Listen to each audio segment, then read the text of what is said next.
Pakinggan po natin itong mga sinabi ni Eric Celis sa kanilang prayer rally na kinaalarma po ng mga tao. Papakita ko po sa inyo yung mga naging komento at reaksyon ng mga tao pagkatapos po natin panoorin ito. Ito na po.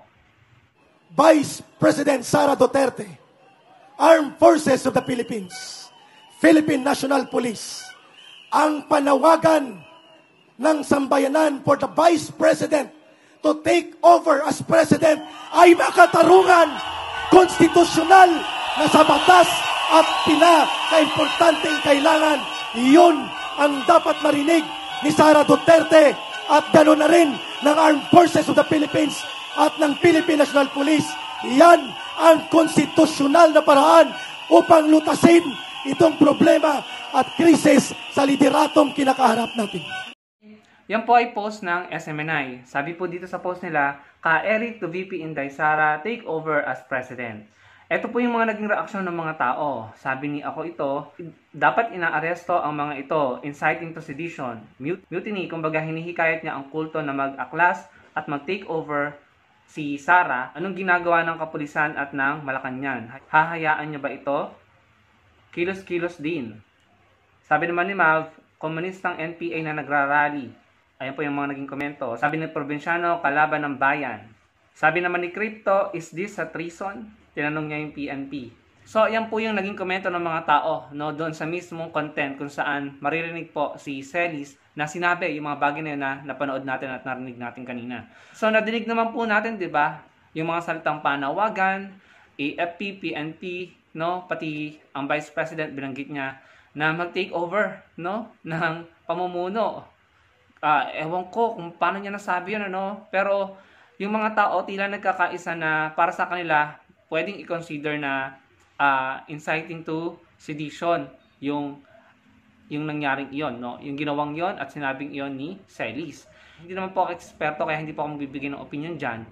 Pero parang kung take over ang pamamahala ni BBM, anong valid reason, no? May ginawa ba si BBM na ka-impeach, no? Hindi ko sinuportahan si BBM, ha. Okay lang sa akin na matanggal siya.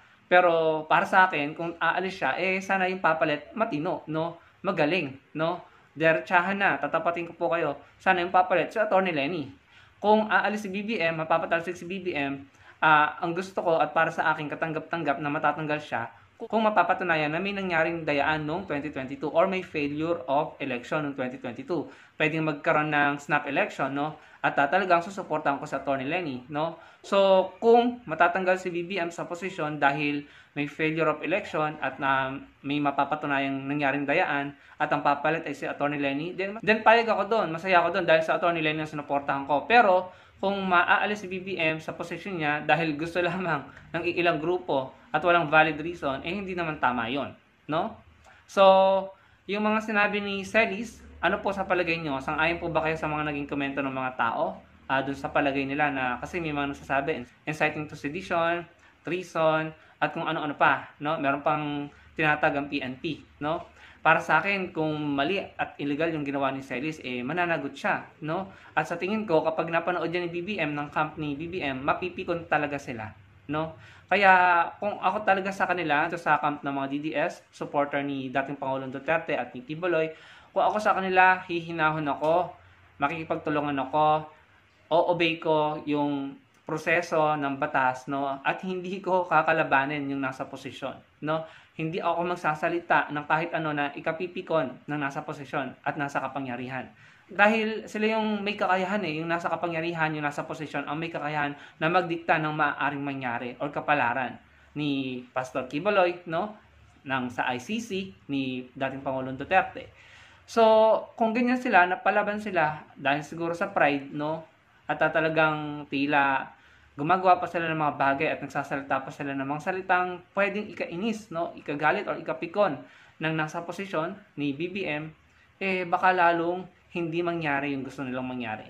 Baka lalong lumayo ang loob ni BBM at hayaan na lang ni BBM na mangyari ang dapat mangyari, no? Na gumulong ang proseso ng batas, no? Kasi yung nakikita natin, full force yung mga yun, Si Badoy, si Celis, si Maharlika, si Sas, tila ino-oppose nila ang mga polisiya ng kasalukuyang gobyerno iniluklok nila, no? Nakakatawa na lang talaga eh.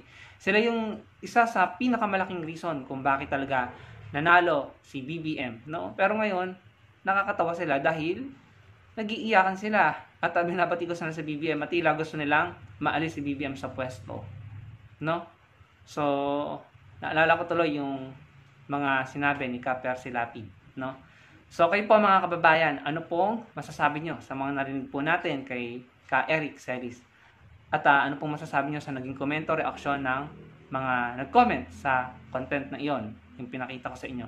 Ilagay nyo lang po sa comment section below. Huwag nyo pong kalimutang i-like ang video at magkita-kita po tayo sa susunod kong video. Salamat po.